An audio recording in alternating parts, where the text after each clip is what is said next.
Egaa jawaalli kaameraa sarafkine qaba. Viidiyoo waraabedanda ta'essuudha. Kanaafuu isa xumuraatu argaa jira. Nyaati xumurree jirra. Akka gochuu hin dageetinaa. Hirrimmaatiin hin taane jechuun maatiin ta'a isiniin gadaa, isiniin jaaladhaa, isiniin kabaja, turtii gaarii qabaadha. Egaa jawaalli kaameraa sarafkine qaba. Viidiyoo waraabedanda ta'essuudha. Kanaafuu isa xumuraatu argaa jira. Nyaati xumurree jirra. Akka gochuu hin dageetinaa. Hirrimmaatiin hin taane jechuun maatiin ta'a isiniin gadaa, isiniin jaaladhaa, isiniin kabaja, turtii gaarii qabaadha.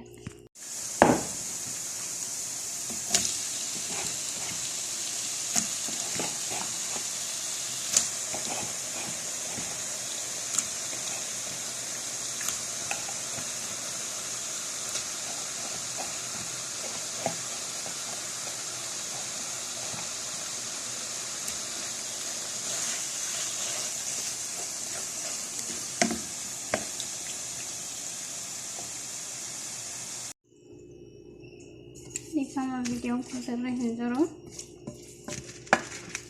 Video ko tu sirri ta'uu dide. Nyaaticha akka xumureen jira jechuudha. Turtii gaarii na wajjini.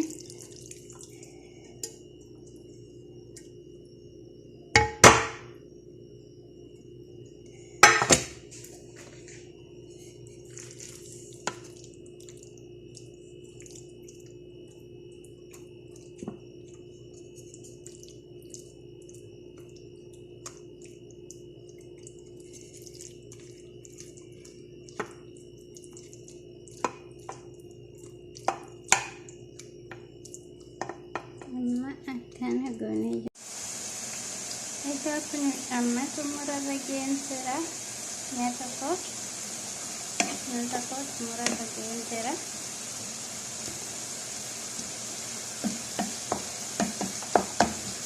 Gaafa yeroo muraasan booda xumuramaa.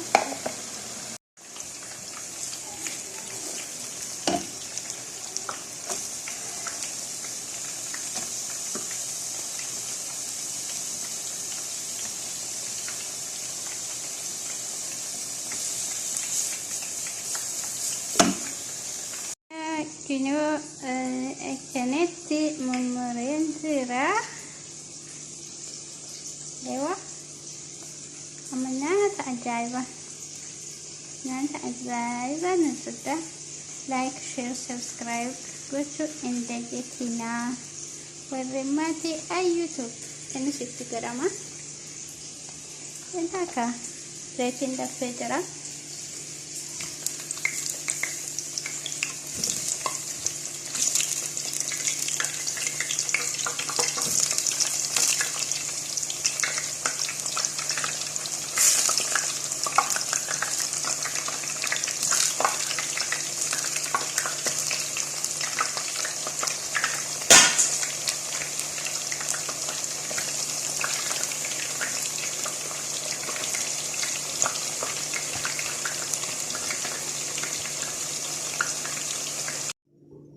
Asama arkafuni maatii YouTube kam jirtan tirra jirtu Noora sinin jedhee warri maatii naaf hin taane maatii naaf ta'a. Like share gochuudhaan na jajjabeessa. Har'a nyaata ajaa'iba waliin dalayna.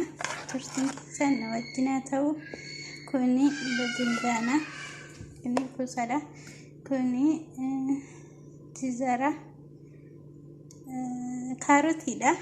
Afaan keenya ni jechuudha. Egaa asitti immoo lukkuu qopheeffadhee jira. Foonidha kuni. Kuni filfil ruumiidha. Kuni bardunisiidha. Kuni tuumiidha. Kuni jizara. Jizar bashuura. Egaa nyaata ajaa'iba wajjin dalaguuf deemna. Turtiin keessan na wajjin haa ta'u. Warri maatii naaf hin taane akkasuma maatii naaf ta'a na jajjabeessaa. Like share gochuudhaan illee na bira dhaabbadhaa isiniin jedha. Egaa kan chaanaalii koo keessatti nyaatota adda addaa kan waliin arginu taana. Akkasumas nyaata bifa adda addaa kan isiniif qabadhee dhiyaadhu ta'a. tursiin keessan hanga isa xumuraatti na wajjin turuu hin dagatinaa isinin jechuu jaaladha. Egaa asitti immoo qimamiiwwan isaan qopheeffadhe kuni ani beeku maal akka isaan jedhanii itti godhama. Kun immoo basala tuumidha. Kun akkuma beektan birahata. Kunis immoo tuumii fi zinjibila walitti. Kuni kurkumiidha. Kuni zayitiidha. Ni beektan jedhee yaada hunda isaayyuu asumaaniyyuu tursiin keessan hanga nyaata kana hojjedhe geessutti akka nama wajjin turseen abdii kootiidha. Akkasumas like share gochuudhaan hin dagatinaa isiniin jedha. Hundi keessanuu maatii koo naaf ta'a na jajjabeessaa isiniin jedha. Anis malee maaliin qabaree asitti immoo zayitii qopheeffadheen jira. Zayitii kanattis tursiin keessan wajjin asitti basala qopheeffadheen jira. Akkasumas yeroo hojjenne geessinutti nyaanni kun nyaata akkam akka ta'e isinitti agarsiisa. Isa kanas itti godhuu hin dagatinaa. Isa kana jechuudha. Baay'ee gaariidha. Waa hedduu of keessaa qaba inni kun jechuudha. Kanaafiyyuu har'a nyaata ajaa'ibaa hojjechuuf hin deema. Tursiin wajjin akkuma itti fufetti haala isiniin jedha. Gara hojii keenyatti ceenaa. Kanaafiyyuu tokko jechuuf deemnaa isiniin jedha hundi keessanuu.